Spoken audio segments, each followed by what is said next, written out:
अस्सलाम वालेकुम वरहमतुल्लाहि वबरकातुहू। मेरी जानिब से आप सब लोग, मैं डाल रही हूँ 3 चम्मच मैंने सौंफ के डाले हैं, 2 चम्मच मैंने साबुत धनिया। खनी बनेगी चिकन की और बहुत ज़्यादा देर तक इसको नहीं पकाना, क्योंकि चिकन है। तो फिर इसके बाद हम अम्मी से फरमाइश करने लगे। फिर अम्मी से हमने सीखा। ऑयल लिया, ऑयल के अंदर हमने 4 से 5 छोटी वाली इलायची डाल दी है। ऑयल थोड़ा सा गर्म हो जाएगा तो इसमें हम इलायची डालेंगे, साथ में हम इसके अंदर डाल रहे हैं प्याज। जब भी हम कभी पुलाव वगैरह बना रहे होते हैं ना, तो देखें पुलाव का मकसद होता है वाइट कलर ना।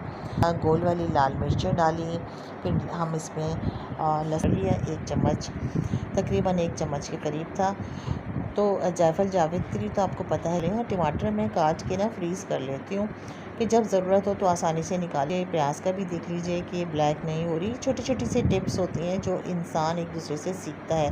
तो आपने भी सीखना है। पुदीना और हरी मिर्चें आप ये देख लीजिएगा। बड़ी मुझे जब मैं कोई इस तरह की डिश बना रही होती हूँ ना, जो मैंने पहले भी बता चुकी हूँ कि मैं जब चावल भिगोती हूँ अच्छे से, चावलों को तकरीबन आधे घंटे भिगोती हूँ।